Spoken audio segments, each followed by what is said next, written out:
You know, can I take off my jacket? Is that okay? Is it hot in here? Ooh, look at them sweat. Oh, thank you. We know we talk about our priorities. Yes, our family is our priority, but then when you look at our daily schedule, when you look at how much time we're actually doing that, sometimes we're not living our exact priorities, are we? So we have the same 1,440 minutes. So what can we do? If we could find you 15 minutes more a day, what would you do with that 15 minutes more? If we could find you an hour more a day? Sleep? Who said sex? I heard that. So here's what I want to tell you. Here's one way you could find more time. If you could find more time, that would ease up responsibilities. Also, you could do a lot more delegating as well. Does anyone have a problem saying no? Yeah? If we could talk for a minute about saying no, would that be helpful? Okay. We don't like to say no. Why? Well, we're nurses, and we want to help people, and we want people to like us, right? You know what? We need to learn how to say no to some things so that we can make time for those absolute yeses. We need time to make, and I'm not saying don't do your share, don't go on committees, don't volunteer. I'm not saying any of that. But sometimes, let's see if this has ever happened to you. Hi, Steph, can you come into work tonight, even though you've just worked 6 days in a row? Oh, and I can't think of a good reason why not. So I say yes. And then I slam down the phone, and then I yell at the kids and yell at the husband and yell at the dog. And who am I mad at? So here's what I started to do. And here's one of the biggest things that has really worked for me in helping me get from that corner of the room to this corner of the room. Sometimes things are not working. And so I train myself to think this. You should write this down. There must be a better way. When you get that feeling of things that are stressing you and aggravating you, there must be a better way. And do you know what happens when you train yourself to think that? There must be a better way? There is. Your little antennas pop out and they start looking for a better way, and suddenly you meet somebody, what a coincidence, who's going to help you with that, or there's a better way comes about. So I started feeling that yucky feeling, and I started training myself, there must be a better way. There must be a better way to deal with this saying no business. So pausing. $1 million. Worth $1 million. Even if you're going to say yes, what I would suggest, because the only way to get better at something is to practice. Practice, practice, practice. Practice saying no, even things that you're going to say eventually yes. So practice pausing. So when they ask, this is what I would do. Steph, can you come into work tonight? I'm not sure right this minute, but I'll call you back in 5 days, 5 minutes, 5 months, 5 hours, whatever. I need time. I need to buy time rather than that pressure of feeling you have to answer right away. You don't have to answer right away 99% of the time, am I right? But we feel this pressure that we have to answer. Pause. I'll call you back. You know what? I can't wait. I need to know right now. Well, if you need to know right now, then the answer has to be no. But if I can check my schedule, I'll call you back. Okay, fine, call back.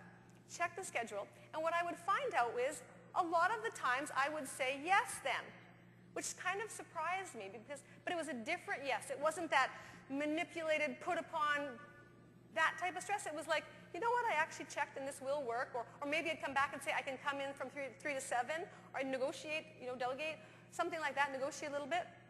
But having that time to pause just made a world of difference. So that's my recommendation to you, is that whatever they're asking you, buy time. And they rarely don't give you time to think about that, whether it's work or professional life. Often happens, say, in the community club, or, oh, we'd like you to volunteer for a committee. And you feel this pressure to responsibilities. So here's how I handled that. If it's true, everything I'm talking to you about today, it has to be true, and you have to be coming from a place of integrity. Hello? You have to be coming from a place of integrity. If you're not, nothing else matters. And if you are coming from a place of integrity almost all the time, when you screw up, which you will, because we do, because we're human, they're going to give you the benefit of the doubt a little bit more. Right? If you're late, they're going to say, oh, I hope she didn't get into an accident because she's never late. Right? If you mess up on something, it's like, oh, something must be going on at home because it's not in her character. She's usually right by the books. So we have to come from a place of integrity. So what I'm sharing with you is integrity with me, and if it's not words that would come out of your mouth, then you adjust them and make them your own. But what I would say is, I would love to help you, if it's true. But for me, it's almost always true because I love to help people. I want to help everybody, but I can't help everybody. But I can say with integrity, I would love to help you. That sounds like a really great idea, but I just can't at this time. And then listen to what I say next. I would love to help you. It sounds like a great idea, but I just can't at this time.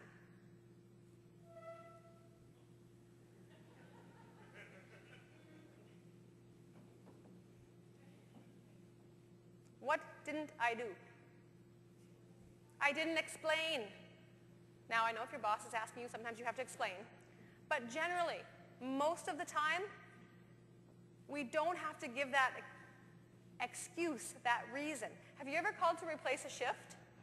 And you want to know if the person can come in, and they're like, I can't come in tonight because the dog's got to go to the dentist, and the car's got a flat, and my son's got a game, and they're telling you this litany of reasons. And you're like, no offense, but I don't care.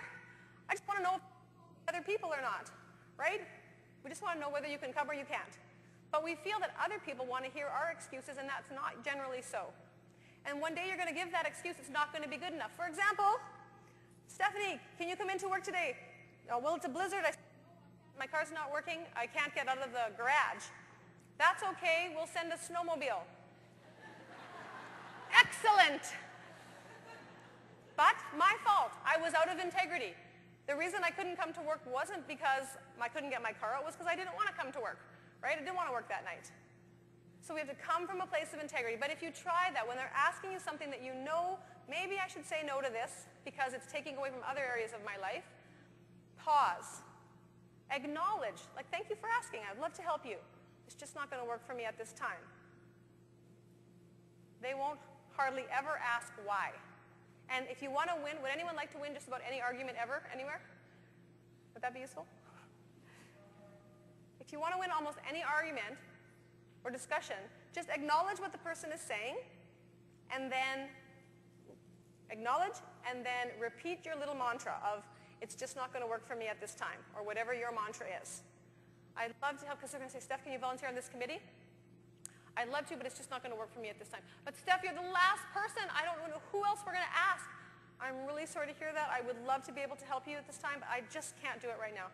But if you don't do it, the whole thing's going to collapse. You're the only one. You know what? I'm really sorry for that. I wish I could help you, but I just can't do it at this time. If we can say no, it's more often to what we know we need to say no to, it's going to make more time for the absolute yeses. If we want to do our best for our patients, has anyone ever given their best at work? They're just all out, awesome rockin' nurse, giving their best at work, and they get home, and I don't know where their best goes, but it's gone. There's no more best left for home, right? And so that means the people who love us the most, who cherish us the most, who care about us the most, are not getting our best. That's not okay. That's not okay. We want to give our best at work, and we want to have enough best left over for home, yes? Yeah. And the only way we're going to do that is to start making these small changes that is going to make a big life choice. And I have a bookmark for you. They're on my table out front. So it says, small choices make big life changes. And there's a place for you to write down something that you will actually do, because there's power in thinking about it. There's power in writing it down, and even more power in saying it to somebody else. So go grab a bookmark before you go. And I challenge you to write down something that you will do to help yourself get to that corner of the room. Ideas and inspiration come from anywhere. And I was at a hotel in Germany in December, and I was in the bathroom of this hotel called Movenpick, which I'd never heard of before. And in the bathroom was a rubber duck. And I thought that was pretty awesome, that there was a rubber duck in the bathroom. It was just kind of that special little added touch. And I thought, you know, whenever I think of this hotel, Movenpick, I'm going to think of the hotel with the rubber ducks. And that just made me happy. But I took it one step further. And I thought, who do I want want to be known for? What do I want to be known for? And so I took that duck, with their permission, of course, and I put it in my shower. And every morning I see that duck, and I ask myself, what do I want to be known for? And it completely changes the way my day is viewed, right? Because I'm living with that vision in mind. Where do I want to get to? Who do I want to be? And I'm going to live into that. Instead of just following any path that'll do, any road that's there, any person that's in my proximity. No, I want to be a certain kind of person. I want to influence in a certain type of way. I want to associate with a certain type of people. I want to associate with people that are generally positive, happy, proactive. And I don't know if you've noticed, but there's two groups of people. You know, there's this group here that the glass is half full and they're trying to make the best of things. And I mean, life is not perfect, but it's, 80%. They love 80% of your work. If you loved 80% of your work, well, that would be okay, wouldn't it? 80% would be good. And then there's this group over here that they're taking the bitter bus to the pity party and nothing's ever right and the glass is half empty. And I didn't even want a glass, I wanted a mug, and everything's just. And both groups are recruiting. They're both recruiting. They want you. We want you over here. And we want you over here. And every time we complain about them, who's winning? Them. Right? So now I know that a lot of people in this group you're either married to or you gave birth to or you're related to them in some way. However, we know we can still put boundaries up, right? We can still teach people how we want to be treated, and we can limit the amount of time that we spend with people in this group, because I don't know why, but it's so easy to fall into this vortex of negative thinking. To be hanging around the water cooler or the report room or wherever you are, oh my God, we're short again. Yes, we're short again, that stinks. Okay, 5 minutes, complain about it, and then move on. It's time to move on. It's like, how can we get past this? Who do we want to be? At the end of the day, when they're looking back, do we want to be, I won't ask you which group you're in, but where would someone else put you on that continuum? Where would someone else put you? So the coolest thing ever is I found ducks that were nurses. Look, I know, can you believe they make these? Point of interest, you can get a duck firefighter, you could get a ninja duck, you can get any type of duck you like. So I have a few for sale out there if you're interested, but I just thought it was perfect. And what an awesome way to start your day is to think about, who do I want to be? Who do I want to be, and how do I start moving into that role? I'm just going to check my time here. Good. Okay, so I'm going to ask you to spend a couple of minutes, maybe 2.5 minutes at your table, and I want you to discuss that question, who do I want to be, with your new friends and table mates, and then we're going to come back and talk about that. 2.5 minutes, go.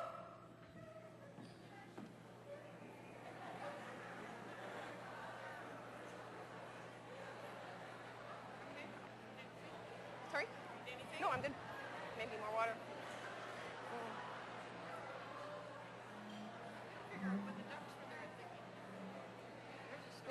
There's a story.